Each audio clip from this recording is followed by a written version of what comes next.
Hello everyone, welcome to new episode of Let's Improve Our Turkish with Turkish series. Enjoy the video. Why did you protect him? Why? Neden korudun onu? Neden? Neden korudun onu? Neden? In this scene. Neden? Means why. This is used to ask for a reason or explanation. Korudun. Means you protected and is the past tense form of Korumak. which means to protect. When Neden? is at the beginning of the sentence, it turns the sentence into a question. Onu. Means him and is the object pronoun referring to a male person being protected. Neden korudun onu? Neden? It was just an accident. Sadece bir kazaydı. Sadece bir kazaydı. In this scene. Sadece.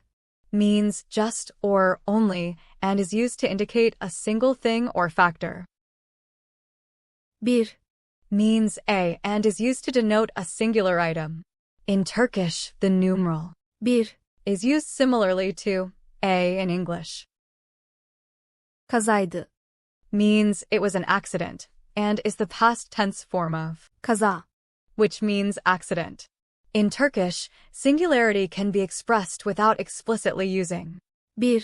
and the sentence will still be correct. In English, the article an is required for grammatical correctness. Sadece bir kazaydı. He didn't do anything intentionally. Bilerek hiçbir şey yapmadı. Bilerek hiçbir şey yapmadı. In this scene. Bilerek.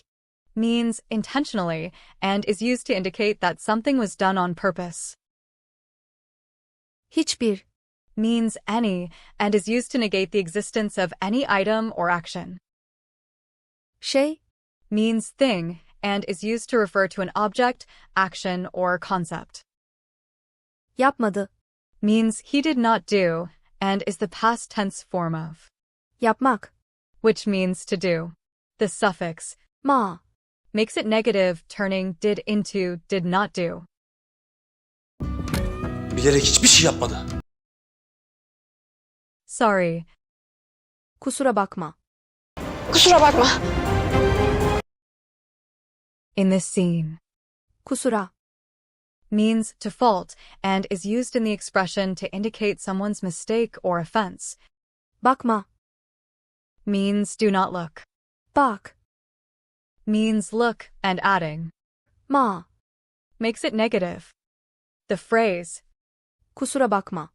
literally translates to don't look at my fault, but it is commonly used to mean sorry in English. This phrase is frequently used in situations where there is a slight intentional action that may have a negative impact on the other person. It conveys an apology for minor offenses or mistakes that are not entirely accidental. Kusura bakma. So, what did he say? Ne dedi peki? Ne dedi peki? In this scene. Ne? Means what and is used to ask for information. Dedi. Means he said and is the past tense form of Demek. which means to say. Peki. Means so or well and is used to ask for further information or clarification. Ne dedi peki? Let me get some air. Ben biraz hava alayım. Ben biraz hava alayım. In this scene. Ben. Means I and is the first person singular pronoun. Biraz. Means a little or some and is used to indicate a small amount. Hava. Means air. Alayım. Means let me get and is the first person singular form of Almak. which means to get or to take. It is used to express a desire or intention to do something. Ben biraz hava alayım. And that's a wrap for today's video. Thank you for watching and don't forget to like, comment, and subscribe for more great content. See you in the next video. Take care.